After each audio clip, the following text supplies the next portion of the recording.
Okay, so for your bell ringer, you need to get the bell ringer page from the back counter, get today's notes, average rate of change from the back counter.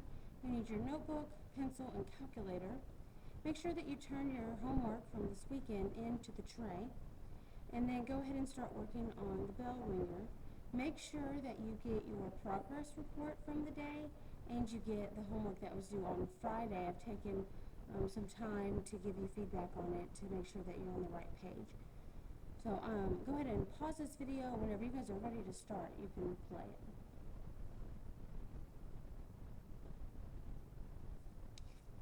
Okay, hopefully you've got all of your bell ringer stuff done, and you know how to do that bell ringer page 19 because it is Pythagorean theorem, which we've been doing for months. So hopefully it's nothing new. This is the homework that was due on Friday, and I wanted to give you a chance to look at the correct answers. You need a proportion. Proportions have two fractions that are set equal to each other. Then for part B, you have to cross multiply and solve for x. Part C, you're writing an expression to describe what you're going to do. So basically you're going to take the big cone and subtract the small cone. And then on part D, you actually want to do that. And I went ahead and factored or multiplied pi into it and did some rounding. So I got that the volume is approximately 1790.7 cubic inches. If you have any questions, just write them on there and put them in the box for me, and I'll get them tomorrow and we'll talk about it then. Okay? So whenever you guys are done looking at this, you can go ahead and move on to the next thing. We're going to be on page 276 to 277. This is the work that you did on Friday. I want to make sure that you have the correct answers. So on page 276, you have the notes page, and on 277, you have the date, March 22nd, 2015, the title, more volume, and then your purpose.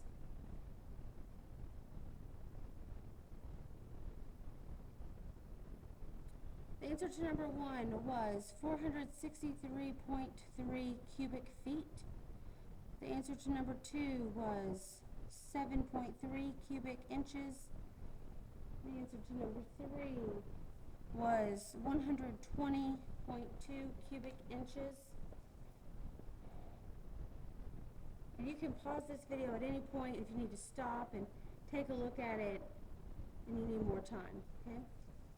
I'm going to go ahead and move on to 4 and 5. I only worked the first 5 of them. Number 4 was 3,342.7 cubic meters.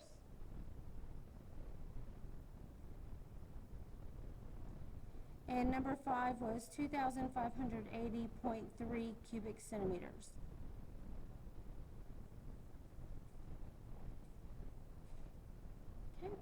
And again, I only worked the first 5. On number 6, you had to find the volume of the rectangular prism and then subtract this hole, which is a cylinder.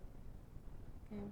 And then on this one down here, this looks like a cake. You had to just find the volume of each cylinder and add them together. So we're moving on to page 278.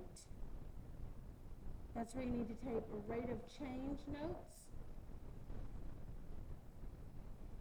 And 279, here's your date, title, and purpose for that. Today's date is May 26, 2015. The title is Volume and Rate of Change. The purpose is to solve a real-world problem using volume and rate of change.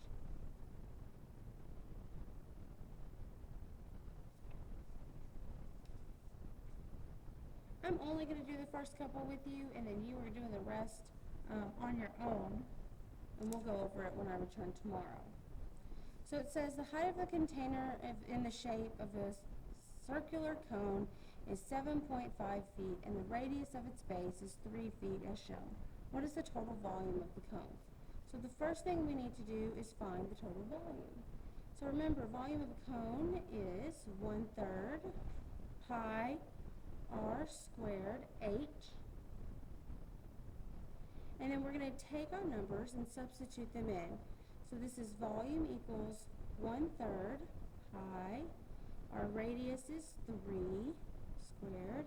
And our height is 7.5. So go ahead and type that into your calculator and see what you get.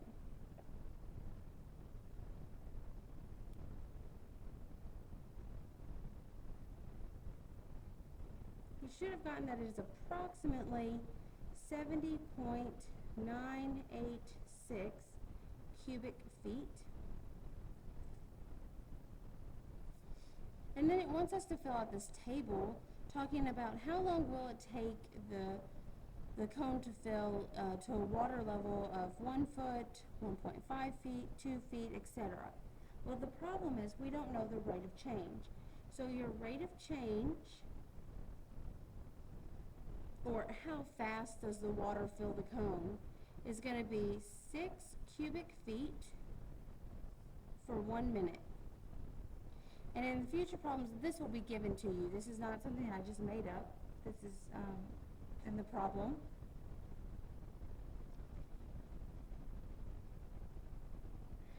So we're going to see how long does it take to fill the entire cone if the cone is 70.986. So to fill the entire cone, we would need to set up a proportion, kind of like on your homework that we just talked about. So we know that it takes 1 minute to fill 6 cubic feet.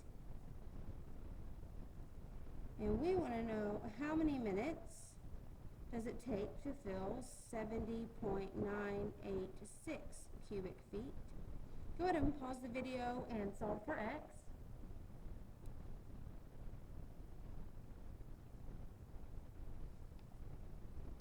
So hopefully you paused the video and everyone got a chance to do this on your own. You should know how to do this, and I really don't want you relying on me in a video to do this part for you. So you should have gotten that x is approximately 11.8 minutes. Okay, and I'm going to write a sentence just to make sure we understand it. So, it would take approximately 11.8 minutes to fill the entire cone. So this means that if I get any answer above 11.8 to put on my table, I've done something wrong, because 11.8 is the max that it can hold. So we got to figure out how long does it take to fill 1 foot. Okay, so this is, I'm going to draw a kind of a cone so you can see what we're dealing with here. We have a height of 1 foot, and we do not know the radius. So we have to figure out the radius, and we're going to use proportions just like we did on our truncated cones. So your first step for how to do this is to set up a proportion. Well, I'm going to use my larger cone as my reference. So if the height of my larger cone is 7.5, then I put the height of the smaller one underneath. And the radius of my larger cone is 3. And I want to find x, the radius of the smaller cone. So go ahead, pause the video, and cross multiply and to solve for x. Again, hopefully you paused the video because you need the practice of doing this on your own. So x equals 0.4. That means my radius is 0.4. Step 2 is to find the volume of this cone. So volume equals 1/3 pi r squared h. Volume equals 1/3 pi. Our radius is 0.4 squared, and our height is 1.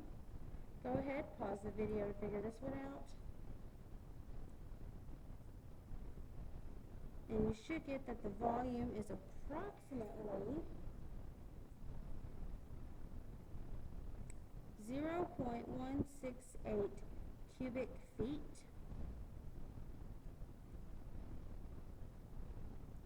And your third step is the rate, just like what we did up here.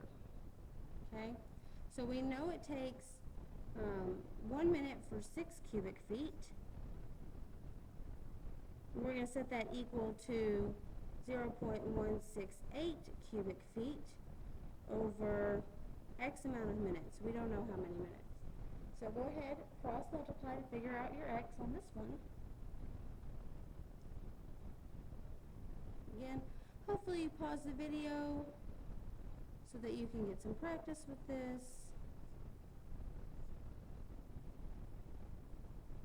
And you get 0.028 minutes.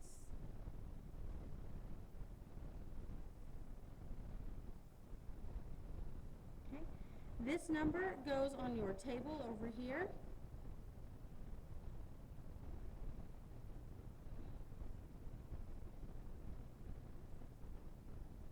You need to complete the table, the exact same steps. The only difference is instead of working with a height of 1, you're going to work with different heights. When you are done constructing your table, you need to flip this over and construct a graph for it. This is due tomorrow. Okay? So I know that it maybe look like it's not going to take very long, but you have 1, 2, 3, 4, 5, 6, 7, 8, 9, 13 of these to do, and you still have to create a graph to go with it. So if you want a hot card punch, get this done tomorrow before class, okay? And you don't want homework. So if you can get it done before class, you don't have homework. And if you have any questions, you can send me a picture on Instagram, and I'll be more than happy to help you out. Okay, good luck.